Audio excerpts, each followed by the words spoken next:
Hi all, welcome to my YouTube channel. In today's session, we will be discussing about Lambda function in Python. So Lambda function is also called as anonymous function. So what exactly anonymous function means? Anonymous function is a function that is defined without function name. Hence it is also called as Lambda function. It doesn't have any function name. So normal function uses def keyword, whereas anonymous function like Lambda function uses Lambda keyword. The syntax is simple.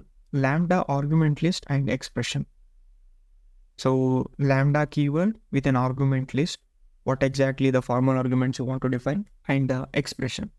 Expression can be the evaluation part where with the help of argument, what is the evaluation you want to do with. Then if we move on to example, where A is equal to lambda x semicolon x plus 5, where you are defining a local variable with a lambda function and you want to execute with a lambda input an expression called x plus 5. So if you pass a value 5, so 5 plus 5, 10 will be printed off.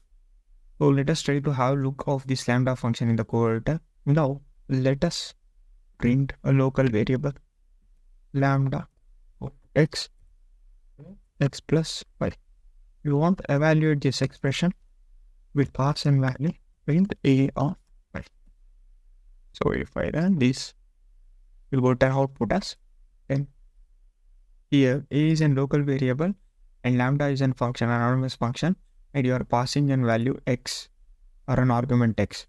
So you want to perform an evaluation of expression called x plus 5, where whatever the value you will pass for a lambda function, it will do the summation of x plus y.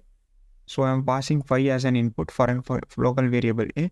So lambda function takes x as the value, which is 5, and do the summation 5 plus 5, 10. So hence it returns that value 10.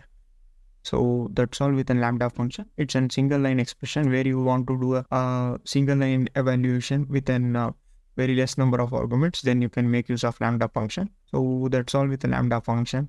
Thank you.